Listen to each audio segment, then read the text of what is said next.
A very warm welcome to the students of class 7 once again, and I welcome you today to again take part in the second lesson of Where the Mind is Without Fear, written by Gurudev Rabindranath Tagore. Now, we had started this poem in the previous class, and I've already told you that this poem is in free verse. It does not have any rhyme scheme, and this is like an address or a prayer to the Almighty. And what is Gurudev praying here for? Now, the backdrop of the poem that I've already talked about is the nationalist struggle of India, which is the war or the fight to become independent. All right.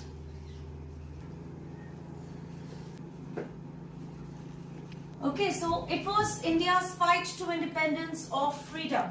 So that is the backdrop of the poem that was written by Rabindranath Tagore, and this was only done to motivate the citizens of India to take up arms or come forward in any other motive or in any other way to fight for the freedom of India. So to take part in the nationalist struggle that they were all fighting for, and that they were all they had come forward for. So we had already read these lines where Rabindranath Tagore is talking about a place where the mind will be without fear, where the minds of the people would be fearless and the head will be held high, which means that they would walk with dignity, and knowledge will be given to all, it will be accessible to all, and where the world will not be broken up into different fragments by narrow domestic wall, which means the narrow mindset or the mentality of the people that stop one from embracing the other, that stops one community from tolerating the other. So that sort of he wanted the citizens of India to break free from that mentality, and that is why he says where the world should not be broken up but be united, because once when everybody is united, it is then that one country is going to progress. So we are going to move forward with our poem, and I'm going to explain to you the remaining lines today. Okay, so here we are, where the words come out from the depth of truth. So what does Tagore say?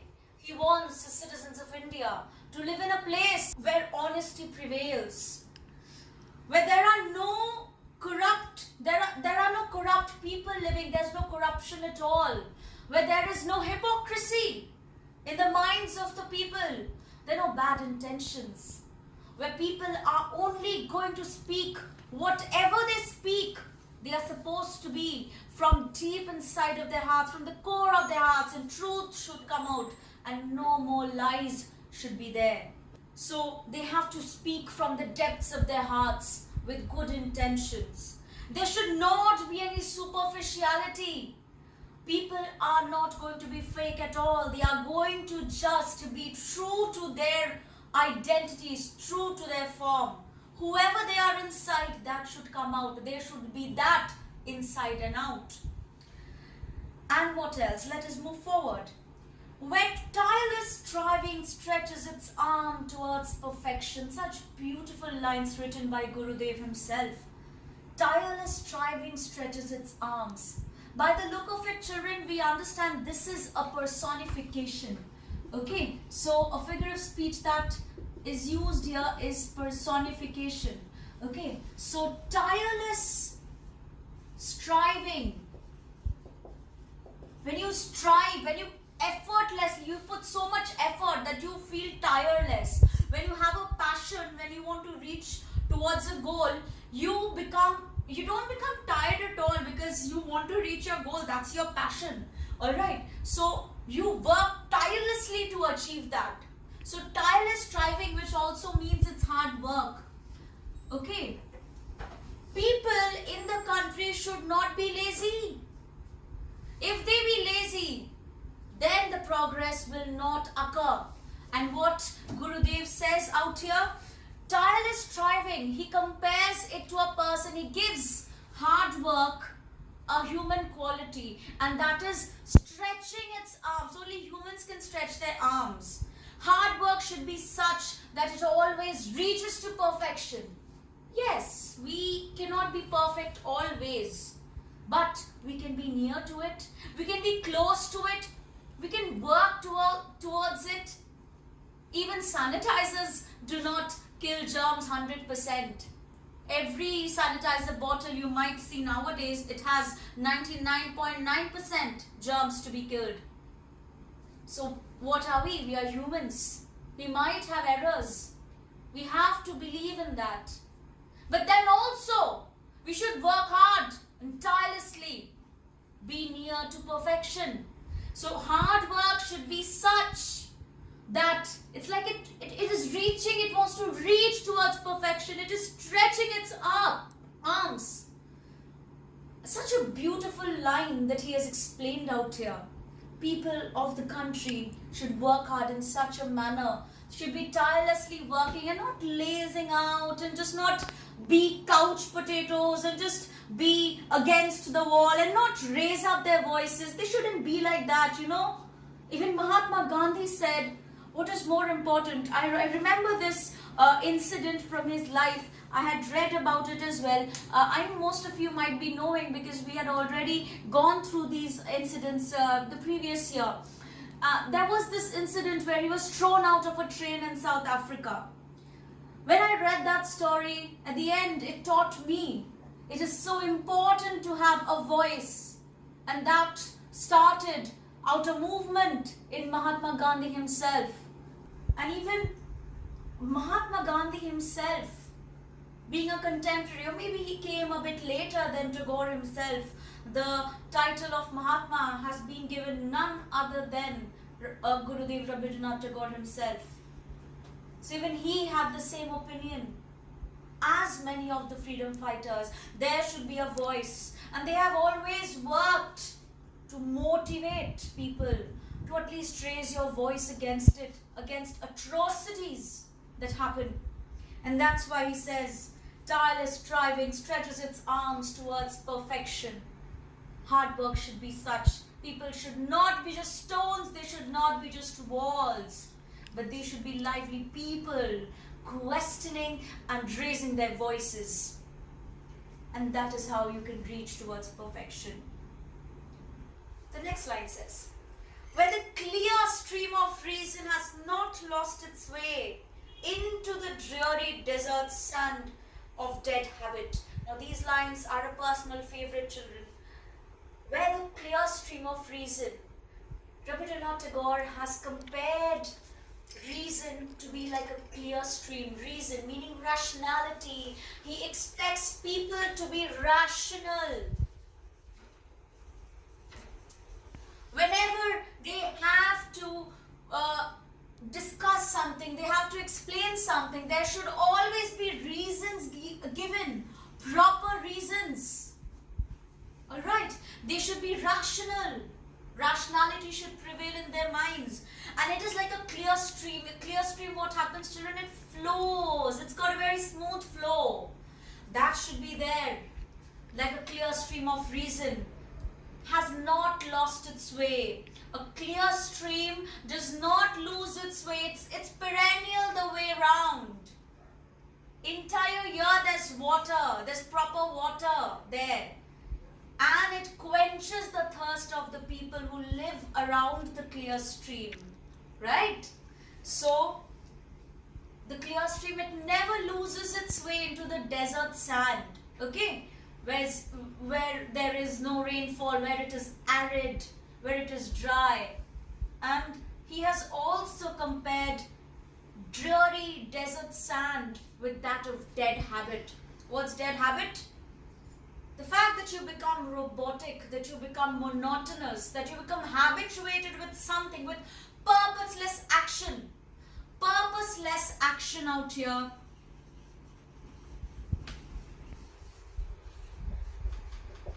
Has been compared to a desert, a dreary desert, a dry desert. So what does Rabindranath Tagore say? That if you act out and if it doesn't have any meaning, if it is meaningless, it doesn't give out any benefits, it doesn't reap any benefits. Whatever you work for, if it has no benefit, if it is not helping others, or if it is not helping the country, if it is not helping you, or the community or the society, it is purposeless. That is similar to a desert sand. And you become habituated with it. So, in the same manner, if you do not give proper reasons for your actions, for your beliefs, if you do not give out proper reasons for your actions, for your beliefs, things that you believe in, things that you put your faith in, if there are no proper reasons, it becomes a sandy desert, a dreary desert, and no clear stream can flow through it. And the clear stream can only flow when you have proper reason, when you have appropriate reasons for all the actions you do. And he expects the countrymen, the people, or not only the people of India, but of the entire world. He expects people to have a clear stream of, the mind should be as clear as a stream. They should have proper reasons for every action. It should not lose its way into the dreary sand. It should not become monotonous. Your actions, whatever you follow, your traditions, even if it is your tradition, even if you have been believing them from a very young age, from your childhood, it should have reasons. So people should always have the power to question. Curiosity should always be there. If you learn about something, if you are believing in something, try to question that. Is it true? Is it real? Is it a fact? Does it have any meaning? Does it have a purpose? Now in these lines, where the clear stream of reason, that we have a metaphor out here. As I've already said, it is compared to a clear stream, so we find a metaphor there.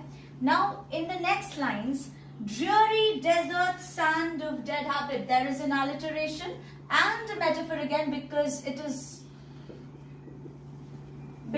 also being compared to a desert sand.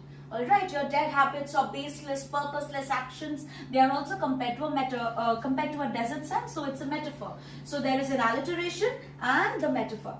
Okay, now we move on. Now there is a line of thought, it continues to the next line. What does it say? Now all these lines that I have read, they are like joined with each other. They are like a continuing process. So how are people going to have a clear mind? How are they going to think clearly, or rationality should be there? How is it going to happen? How are their minds not going to get lost in the dead habits? How? He answers, where the mind is led forward by thee into ever widening thought of action. So now we find who is it being addressed to. So, but the person or the entity who is being addressed is unknown. We don't know who is it actually.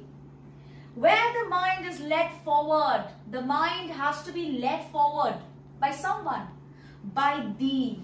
Now the word thee over here, okay, it is the archaic for you, okay, or whenever we talk about God, it's very formal, okay, and the informal is thou. Alright, I've already done that in figure of speech, I think so. Thou is the archaic of you, which is informal, and thee is also the formal, archaic formal of you. It is used when we are addressing God. Alright, somebody who owns or somebody who has is deserving of that respect. So that's thee. Where the mind is led forward by thee, God. Now this is also a figure of speech. Now thee over here, the usage of thee, where you address, or in a poem you address to an unknown entity or somebody else, or whose identity is unknown, you call that as an apostrophe. Okay, it's not the apostrophe s. This is apostrophe is where you address someone whose identity is unknown. Okay, so where the mind is led forward by God, here we assume it's God, definitely.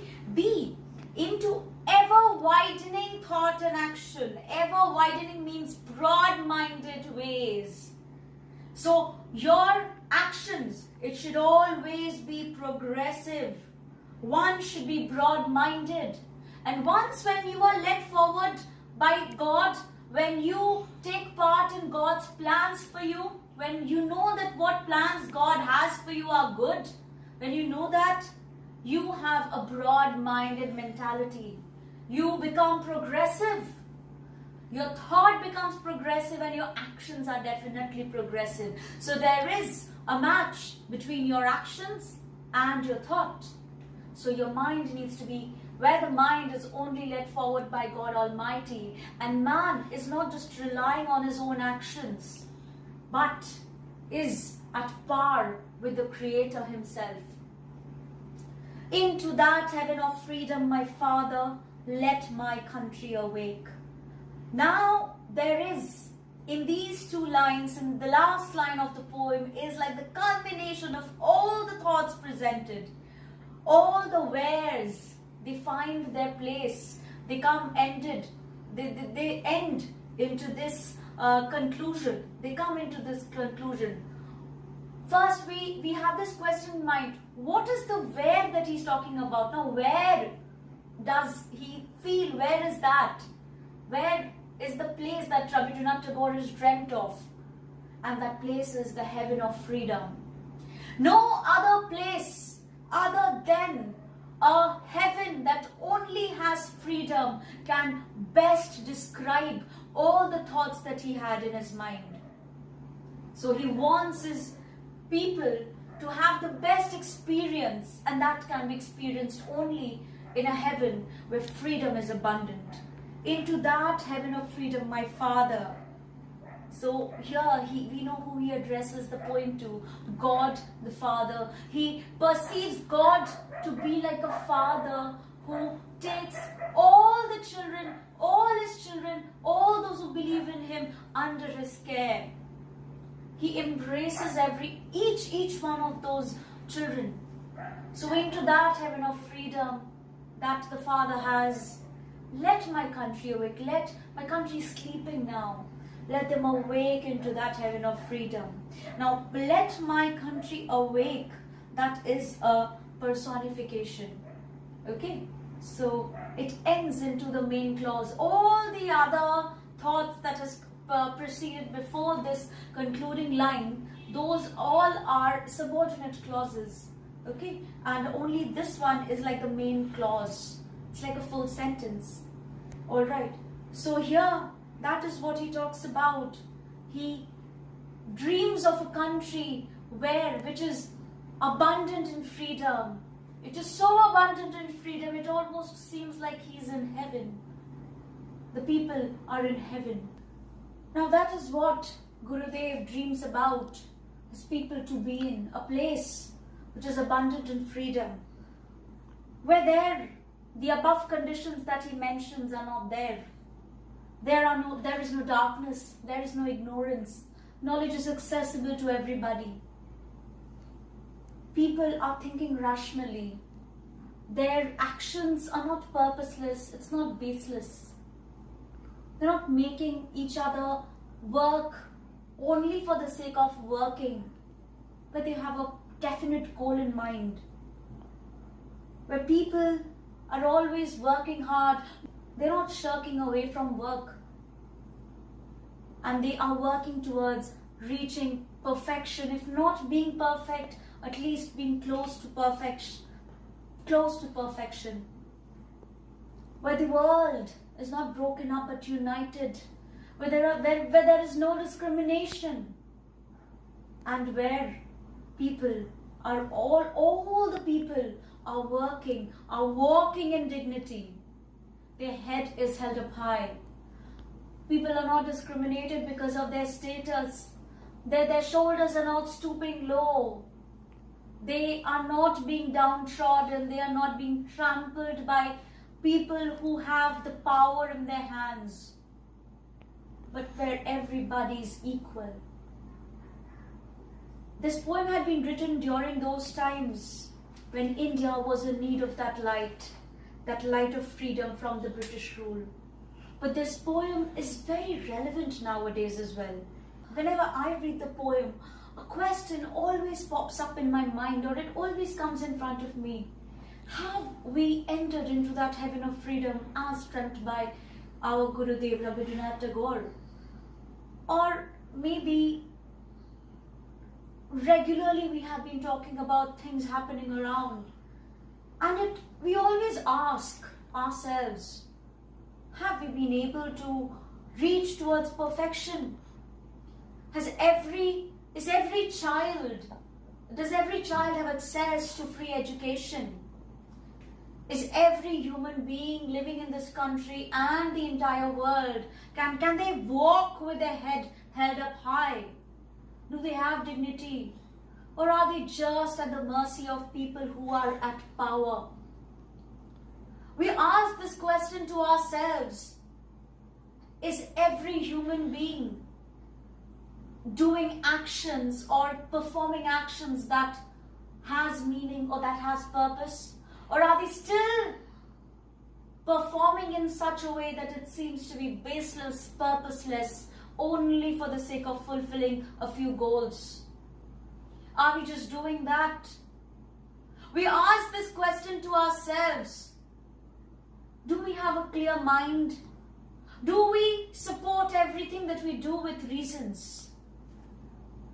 The question still arises. It is still there. It prevails in our hearts and minds. It stands there under the light, visible to all. So this question is also supposed to be asked to us children. This is something that we need to ponder upon.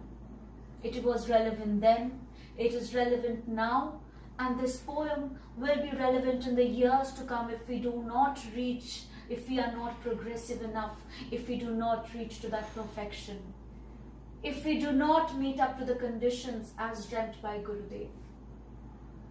So this is where we end the poem, with this thought, with this question in our minds. It instigates us to think about all the things that are going around, or the things that we need to think about. So here we end the poem over here. It's a beautiful poem. I'm sure you will all love it. Now, we end the video here as well. And let me tell you, the video will be up there, and along with it an assignment also. Thank you for listening to this, children, and please watch this video. You can re-watch it if you feel that you have not understood it completely. So here I take your leave. Thank you for being a great audience.